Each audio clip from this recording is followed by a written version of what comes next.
Hati itu bening,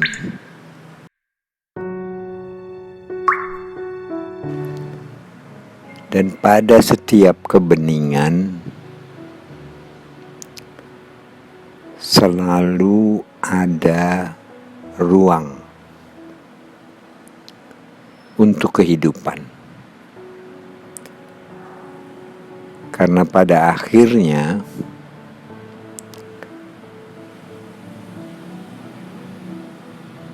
kehidupan tanpa ruang akan menjadi menyesakkan. Setiap kebeningan senantiasa memerlukan ruang tersebut, di mana di sana tidak selalu harus disesaki oleh apa yang disebut dengan kepentingan.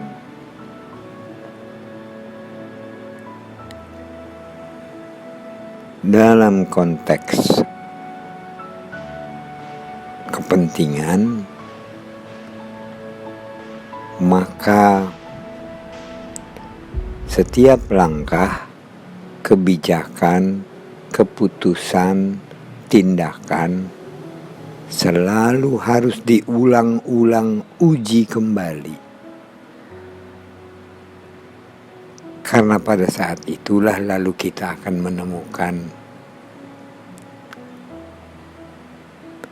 apakah kepentingan itu tersimpan di balik kebijakan, di balik tindakan, atau di balik langkah yang kita pilih. Ketika kita menemukan si kepentingan tersebut, maka kepentingan itu direduksi sedemikian rupa, diturunkan, ditekan, dikurangi, sehingga makin lama si ruang akan menjadi semakin terjaga.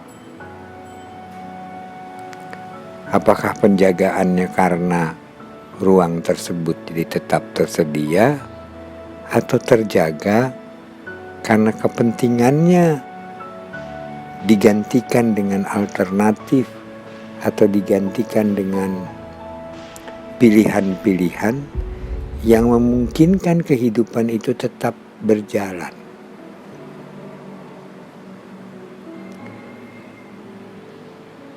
Dalam contoh COVID-19,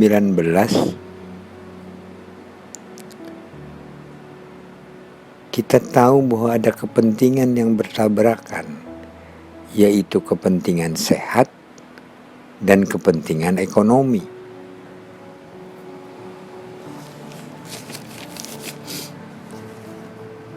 Dalam kaitan dengan kepentingan sehat, orang tidak boleh berjarak. Maka para ahli lalu merumuskan yang disebut dengan new norm. Norma baru yang di satu sisi mempertemukan kepentingan kesehatan, tapi di sisi lain juga menjaga agar kepentingan ekonomi berjalan. Disinilah kita rada tell me alias telat mikir. Karena kepentingan itu ternyata tidak bisa berjalan bersama-sama. Jadi mana duluan yang diselamatkan? Ternyata ketika 900 orang tiba-tiba ditemukan dalam satu hari di Jawa Timur dengan adanya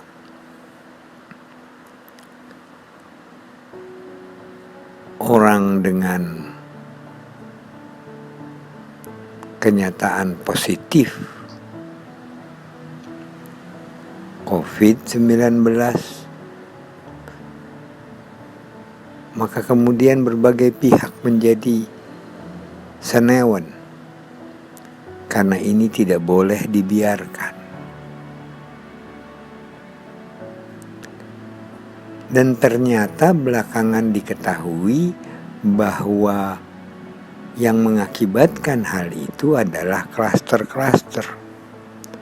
Yang dimaksud dengan klaster adalah kelompok ngumpulnya orang.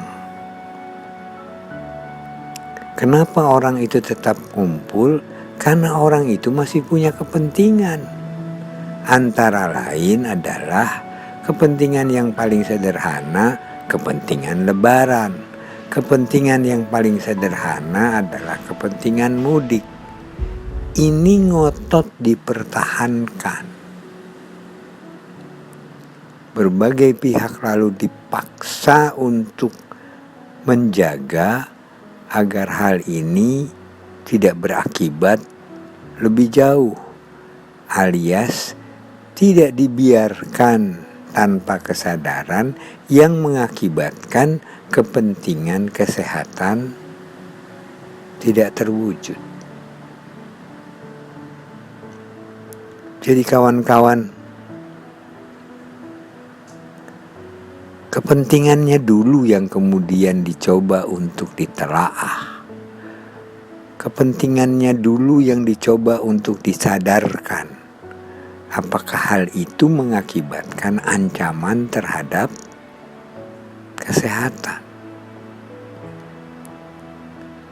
Indonesia sebagai negeri yang sedemikian dinamisnya, sekaligus dalam dinamika itu selalu ada orang-orang yang dengan kepentingannya, maka sekolah menjadi penting. Maaf nyenggol sekolah, Mas Nadim mungkin perlu menyimak, karena salah satu dari masalah yang dijumpai dengan kepentingan mudik, masalah yang dijumpai dengan kepentingan belanja lebaran semata-mata disebabkan oleh keterpakuan, menghilangkan ruang kesehatan pada saat menjelang lebaran.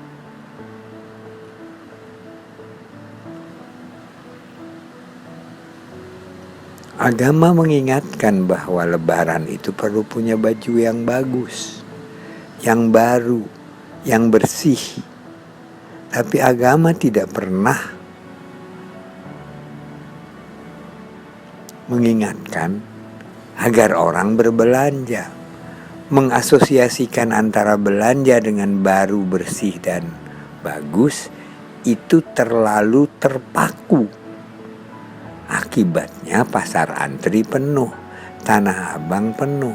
Pada saat yang sama di pasar antri, di Tanah Abang, di pasar-pasar yang lain ada kepentingan ekonomi yang sudah terpaku. Padahal akibatnya keterpakuan kepentingan ekonomi ini mendesak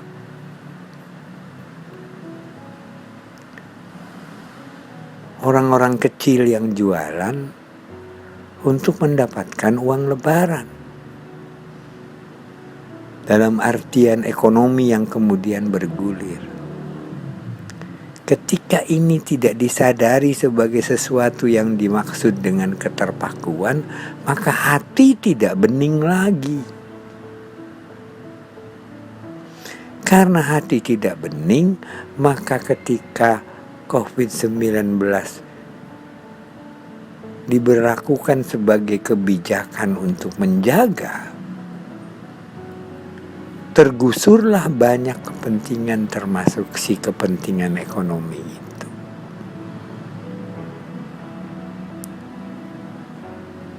Saya kira kita harus mencoba untuk belajar sekolah lebih lanjut lagi. Sekolah untuk melihat ruang yang tidak mengakibatkan keterpakuan.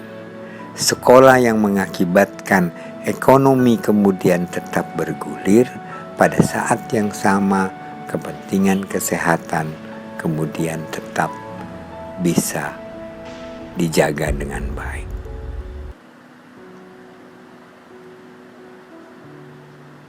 My friend, kawan-kawan, kalau ini tidak dibuat bening,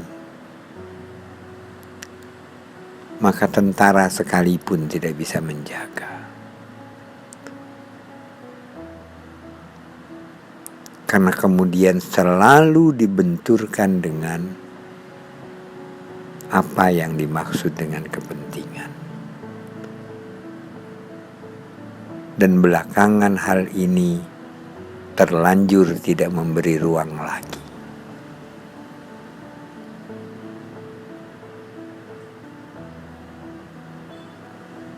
Apabila hal ini kemudian menjadi sebuah keterlanjuran,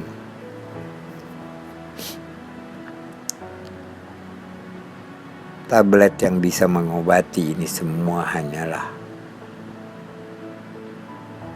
cairkan keterpakuan, kembalikan kebeningan hati, pikirkan orang-orang kecil yang sudah tidak bisa makan lagi.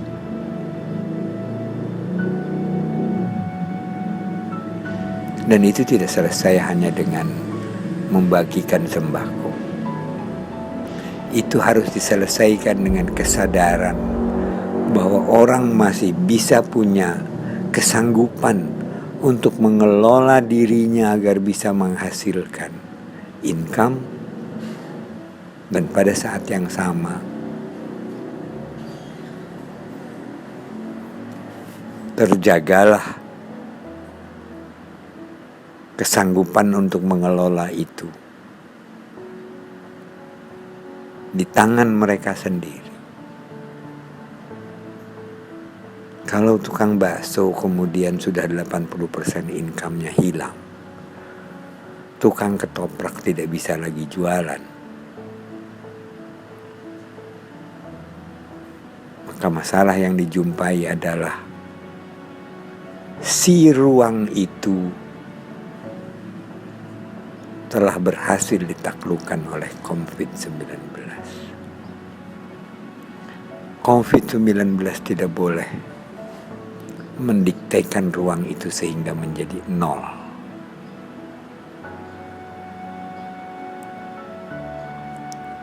COVID-19 harus memberikan nafas dan nyawa kepada orang-orang kecil, karena orang-orang kecil itulah yang justru tidak bisa lagi punya ruang. Dan ketika dia tidak punya ruang, dia terpaku kepada apa yang kemudian ingin dilakukan sebagai habit atau kebiasaannya.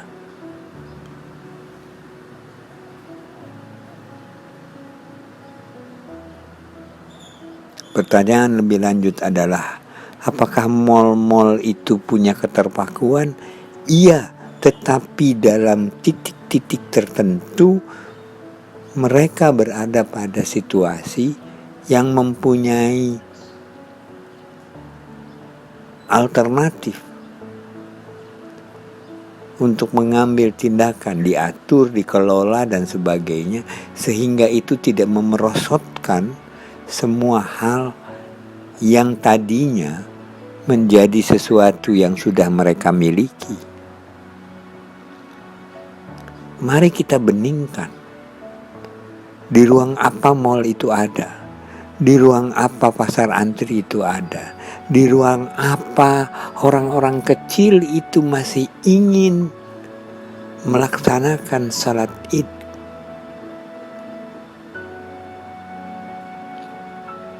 Karena kalau segala sesuatunya akhirnya menjadi serba dilarang, kepentingannya menjadi dimatikan dan ruang itu hilang. Dan ketika ruang itu hilang, kemudian orang menjadi emosional. My friend, obat COVID-19 adalah kebeningan.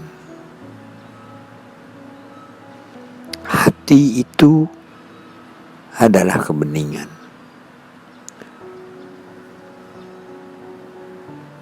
Semoga bumi ini tetap menyadarkan kita kepada kebeningan tersebut. Amin.